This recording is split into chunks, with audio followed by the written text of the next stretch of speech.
नमस्कार साथियों। तो धरती पर ऐसे हजारों पर्वत मौजूद है जिनमें से कुछ प्रसिद्ध है तो कुछ खतरनाक है तो कुछ ऊंचे। लेकिन एक पर्वत ऐसा है जो ऊंचाई में एवरेस्ट से छोटा है। यह है कैलाश पर्वत, जिसमें ना कोई आधिकारिक चढ़ाई, ना ही कोई शिखर ध्वज, ना ही कोई फोटो। सवाल है क्यों? क्यों इस चोटी पर कोई आज तक नहीं चढ़ पाए? क्या यह सिर्फ धार्मिक आस्था की वजह से है? इस वीडियो में हम कैलाश के हर पहलू को समझेंगे, ऐतिहासिक, धार्मिक और वैज्ञानिक। आइए जानते हैं कैलाश के धार्मिक और पौराणिक महत्व के बारे में। हिंदू ग्रंथों के अनुसार यहाँ पे भगवान शिव अपनी पत्नी माता पार्वती के साथ में विराज।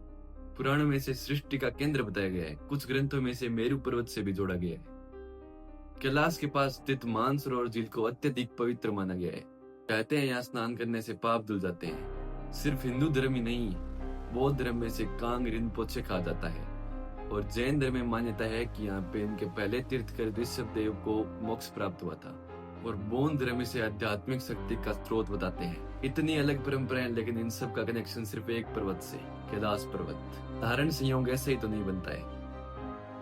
और अब जानते हैं इसकी भौगोलिक संरचना के बारे में।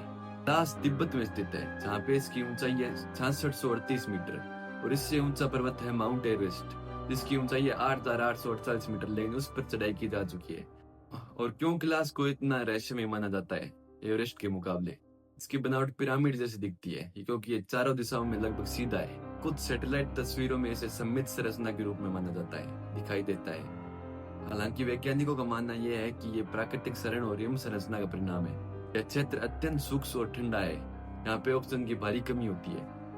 अब आता है सबसे मुख्य सवाल कि आज तक इस पर चढ़ाई क्यों नहीं हुई है। आइए जानते हैं। कि सबसे कठिन चोटियां फतेह की जा चुकी है, लेकिन कैलाश क्यों नहीं? इसका पहला कारण है धार्मिक आस्था, क्योंकि इसे पवित्र मानकर चढ़ाई से रोका जाता है। चीन सरकार इसकी इजाजत नहीं देती है। इतिहास में इसके कुछ प्रयासों की चर्चा मिलती है, लेकिन कोई ठोस सबूत नहीं मिलता है। यहाँ तक कि दलाई लामा ने भी इस पर चढ़ाई का विरोध किया है। आइए जानते हैं इसकी तीर्थ यात्रा और परिक्रमा के बारे में। कैलाश की तीर्थ यात्रा और परिक्रमा है लगभग 52 किलोमीटर।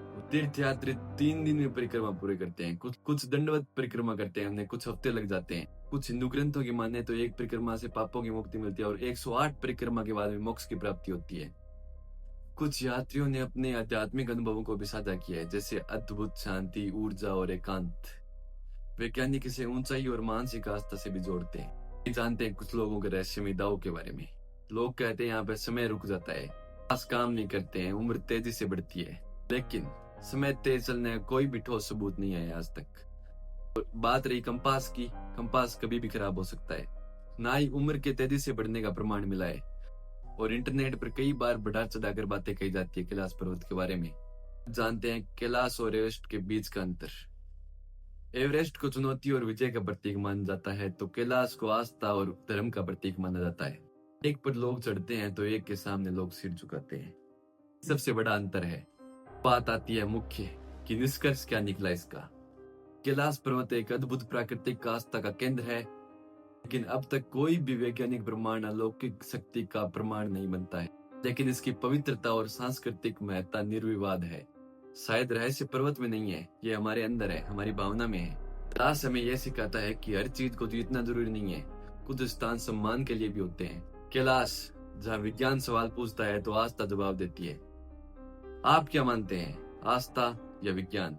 कमेंट बॉक्स में जरूर बताइए।